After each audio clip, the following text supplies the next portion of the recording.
Hello, everybody, and welcome to the November 17th Trips and Traps. Richard Migliori and Andy Serling. Like some of the races, aqueduct style here. We're going to change up how we look at races a little bit. Yeah, well, we also spent a lot more time looking at two-turn races, not just on the turf, but even on the dirt, and that'll certainly come into play when we get to the inner track. But we'll start things off by taking a look at a three-turn turf race, and I think there are a lot of races I watch, and I like doing the show with you, Richie, is I like getting a rider's point of view about things that happen here. Now, I think the intentions to stay the night were to let the horse relax and back. The fact it was a slow pace is what it is.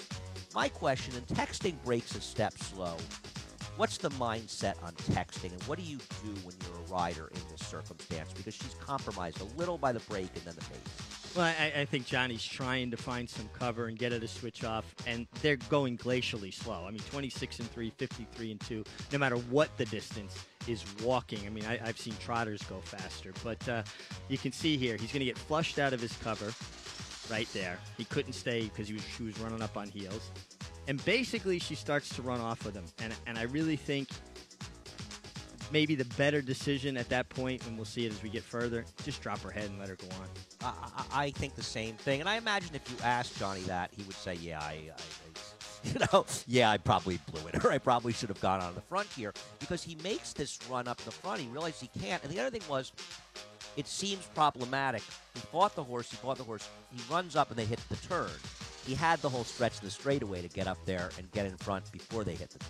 Yeah, and you can see here now he goes, oh no, now I'm caught 3-4 wide into this turn. And, again, now he's going to kind of wrestle with her, get her back again. Now, I don't know what the instructions were. I'm sure at this point, though, Chad Brown might have been all right if he called an audible and just dropped her head and went on, because you can't be wide fighting a horse this long and expect a good result. It's actually miraculous. She loses this race by less than 3/4 of the length. Consider all the shenanigans that went on. There's an argument to be made that she should have won the race. There's an argument to be made to stay the night, might have run the best race, but I don't know. I think Texting ran the best race. Even here, Richie, when she's got some cover and dropped back, he's actually urging her along. It's kind of odd. Yeah, well, I think she finally spit the bit, under hard restraint. A horse, after a while, go, okay, you want it, take it back. And now you're like, uh-oh, I didn't want it all back. So you're trying to go forward again. And look at the stark contrast, body language-wise, between the winner, the one, Bishop's Pond. There's Irad Ortiz, just nice and comfortable, relaxed, where everybody else was, still, I mean, you look at the eventual run-up, stay the night, searching for room. Johnny's wide now. Let me talk about stay the night. I think that Gallardo had the right instincts and that he probably wanted to try to angle her out here, maybe even outside of the 6-horse here. But the 5-horse is staying on just enough that he can't do that. Do you think that maybe if she was able to get out there and get out in the clear, she makes a stronger run and maybe wins it? Very possibly. I mean, she falls a half a length short, and he really couldn't set her down until the 16th pole where he would really ride her, and now she's coming with a bit of a rush. Something kind of came to me as we're watching that, and I hadn't seen it when I watched the race last night or this morning. I think Texting might have been trying to get out a little bit as well. And that maybe compounded the fight that Johnny was in with her. Well, she certainly didn't cooperate early in the first turn and sit behind and cover, because I don't think she got flushed out as much by Stay the Night as maybe herself not taking it. It also might have been a bit because they were going so slowly that she got a little aggressive, too. No doubt. And I think, again, we talk about starts, no matter what the distance of a race, how important starts are. And if she had broken cleaner, maybe she's laying second without ever getting into a fight, and Johnny can just let her go along. I think the argument you're making is a strong one, that Texting may have been best. She probably did run the best race. And it also, I think, gets back to the point, and I know we belabor the point over and over again, too many decisions are made, and it's on everybody here, before the gates open. If you're getting your position going forward, if you're coming out looking for position going forward, you're not going to get caught in these situations, because paces will always be a little bit quicker, and they'll create a little more separation in the field, and that's going to work for everybody from front to back. Oh, no doubt. And I don't think you should make decisions before the gates open, because so much changes when the gates open. It's about getting your horse in a good rhythm, getting your horse comfortable, and then everything else will sort itself out. Right, and you can't call an audible when you've decided before the start what you're going to do, when you think the speed inside of you is going and that horse gets left, and you're like this, next thing you know, the race is developed in front of you. And just the last note on this, they went 3/4 in 20. These are decent fillies. These aren't bad horses. I remember going 3/4 in 18 with a filly at Belmont, a maiden, three-ring circus or circle, and she went wire to wire, and thinking at that time, that's the slowest three-quarters I've ever seen in my life. These went 2 seconds slower. The game has slowed up, Richie, since you retired. There's no question about it towards the front end. And speaking of not showing speed on speed horses, we're going to take a look at a race where Jose Ortiz alertly sends Security Risk the lead. Hockey School was the clear speed. There's no denying it to anybody that looks at how races are run and looks at pace figures. It seems as though if you look at Jose, who comes out riding, Joel Rosario's on Hockey School, he's coming out with no urgency. Now, I happen to know the connections of Hockey School expected to be on the lead, and Joel felt maybe the horse didn't have that punch coming out of the gate. It seems to me there was a sense of urgency on Security Risk, who ends up going to the lead, wiring the field, and Hockey School, who is never won a race when he didn't wire a field. Both times sent the lead, both times a winner, and beat some good horses. He ends up 3 wide behind a pace that holds together the first turn. How is that a good decision? Well, it's not. And watching this, and you look at where Security Risk was, that's where you expected Hockey School to be, and potentially Security Risk to be in his position from that post. Jose Ortiz left the gate with intention. It's never a bad thing to be aggressive, and I'd rather have a rider make an aggressive mistake than be a passenger, be passive and have things not work out because he didn't take any initiative. I completely agree. And I think when you look at the race from this perspective, you say, well, Hockey School got into a good position, was sitting fourth, had cover, just 2 wide. I don't see what's wrong with the trip. This horse didn't run well. And I get that argument. The problem is he has shown and made it clear he's probably not going to win a race, especially against talented horses, unless he's in front. So you took away what makes him the good horse that he is, and you ceded that advantage to another good horse. Well, something we talk about a great deal, playing to a horse's strengths, basically allowing them to use their weapons. This horse's speed is his weapon.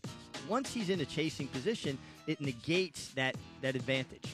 I agree, and I think this is something you have to look at in horses' TPs. It's a general concept. You see a horse that just wants to be in front, and when he rates, he doesn't win. If he's put into a situation where he's forced to rate, and then he's in a situation where he can get the lead, then maybe he's a much better bet in that race. He can go the lead, and you can discount his races when he couldn't make the lead. It's a great point, and I want to be fair. We both agree. Joel Rosario is a tremendous rider. One of the best riders I've ever seen. I mean, you go watch his ride on Tourist. I mean, in the Breeders' Absolutely. Cup, his ride won that race. The problem with his riding is it's kind of like a box of chocolates. You're just never sure what you're going to get. I agree. There's a level of inconsistency that I wish he would get past, and he's maybe my favorite rider, but the consistency sometimes isn't there. Listen, he didn't go with Hockey School, unfortunately, but in this situation, Hockey School is a horse that if he gets into his next spot, whether it's here or down in Florida, and he can be the clear speed, you know that after this race they have to know to send him, and you can take a shot with him. And he'll probably be a little bit of a price because outwardly at 7.5 to 1, you say, well, he didn't have a terrible trip, but again, he's a horse that wants to dictate things. It seems as though that is the case. Let's take a look at the Discovery, the 8th race on November 12th. And this was a race that a very fortunate scratch for the winner, Hot Seat, came out. It made the job easier for Stick Stately Dude. We want to talk a little about Adulator, and we want to talk about 2 other horses, Governor Malibu and My Man Sam, who ran very well to run third. This was a race dictated by the lead. Should Adulator have been more aggressive early? I think when he broke as well as he did from the rail, considering that scratch and that it didn't appear to be an abundance of speed, and also the fact that, to me, he's a bit in one pace. I think he's got a good cruising speed, but he doesn't really quicken. I'd have put him on the lead. Yeah, I think in retrospect, the other problem is the rail wasn't good on Friday and Saturday. And all 3 of these horses spent a lot of time on the rail, though My Man Sam makes his route on the outside. Adulator was forced to that uncomfortable position, chasing on a rail that's not the place to be, doing it inside of horses because the 4-Stick Stately Dude stays a little off the rail. Joel Rosario does a great job of doing that. And he's chasing a pace that's very moderate, and that's probably not to his best advantage in a number of ways. No, and especially being down inside, not the most comfortable place. And, this is exactly what we're talking about. Joel Rosario delivers this flawless ride here, and you watch him finish on this horse, as strong a finisher as you're going to see right now. My Man Sam, he doesn't have speed to begin with, and then he was squeezed at the start, which compounded that. Yeah, I think he actually ran very well because you consider the pace and the race and the rally he tried to make was very hard to do. Governor Malibu, we've talked about this beforehand. I'm starting to wonder if he's a bit of a rail runner, and I think it compromised him here. The pace compromised him. I've not lost hope in Governor Malibu. I still think he's a good horse. I think the rail, the pace, a long campaign, they all caught up to him in this race. I think you hit the nail right on the head. Watch Joe Bravo is going to go to a left-handed whip very early, even though he's on the rail. This tells me this is a horse that wants to lean in. You're going to see he's going to already right there. He's already got the whip in his left hand coming off the turn. I think this is a horse that wants to lean in. A rider can let him run more because they don't have to continually correct him outside of horses. Even there, you see he's trying to get up on top of the fence a bit. And I agree. I think he's a bit over the top here, but he's a good horse, and I think you'll see a better horse next year. I agree. I like him as a horse. I like Adulator as a horse. I like My Man Sam. My Man Sam, this is maybe the best race that he has ever run because he's closing very determinedly into a super slow pace, and it's not an easy thing to do.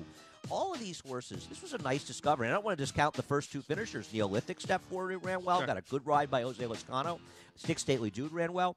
This was a 3-year-old crop that outside, obviously, of the big horse, Arrogate, left some things to be desired, and with the Derby and Preakness winners being retired. But I'm not sure this group can't stay together, improve a little bit, and be a solid handicap division. Well, I think they got better as the year went on. They were still, a cut below the best, but I think horses continually change. And I think there's a couple horses in here that are going to be good 4-year-olds. I agree, and I think you don't need horses that are all running 115 and 118 buyers and super fast horses. They're going to have trouble beating Arrogate, to say the least. But that doesn't mean you can't put together some good races going forward. I think we like to see good competitive racing, and this group offers that possibility. Well, there's a lot of opportunities all around the country. How many times is Arrogate going to start as a 4-year-old? 4, 5 times? I mean, the way horses are campaigned now? I think Arrogate could probably beat any horse going from 5 furlongs to 5 miles. No, I agree. But how many starts is he going to make? Probably so not too many. No, I agree. Yeah. And there will be plenty of opportunities to run without Arrogate in the field. Take one more look at a race. This is the first race on Sunday, November 13th. A race where the winner, Mo Maverick, took advantage of being able to cut off half the field when he came out of the gate. It hurt Bartleby, a horse who ends up finishing 4th. I know, Richie, you want to compare Bartleby's trip. The horse that's outside of him right now in yellow, who steadies, they all steady as Mo Maverick cuts them all off going the first turn. That was a very reckless move, to be honest with you. Well, Mo Maverick broke in, and the interesting thing is Manny Franco actually was correcting him for about 4 strides, and then he smacked him on the right shoulder and allowed him to go in again. So I think he said, well, enough of this correcting. I'm going to go forward. And this is where Bartleby and Bats Cleanup. Yeah, to me, it's a tale of 2 trips, okay? And I think Bartleby was going backwards when Bats Cleanup was going forward. And, Javier Castellano's so good at that, making that continual steady progress. Yeah, well, Bartleby has the position on him right now, while Bats Cleanup cuts the corner and saves some ground, and that's one of the reasons he caught up to him. It seems like Bartleby is out in the 2 to 3 path, sort of lazing along, while Bats Cleanup is taking that position inside of him as they match up down the backstretch. Well, and now I think it's a clear illustration. If you just see that they're always within a length of each other until they turn for home, where Bartleby is now looking to get outside, and he wastes so much time looking to get outside. At the same time, Bats Cleanup continues to go forward, and there's separation. They actually separate by about 3, maybe 3.5 lengths at one point, and then at the finish, they're 3/4 of a length apart again. And I just think if Bartleby had maybe spent more time going forward or even following Bats Cleanup, he probably would have been second. Yeah, it's interesting. One of the things they did, they held up Malika there, who was inside of him, who couldn't get through, and he ends up getting through top of the stretch and hangs a bit not to be second. He's right in his flank. He's outside of him.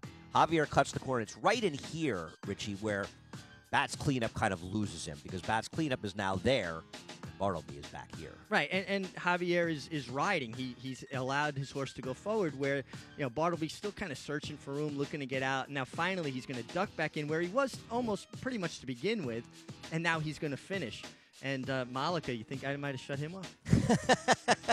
Name for our friend Drew Malika. It's funny. Drew texted me after the race. Well, the horse ran.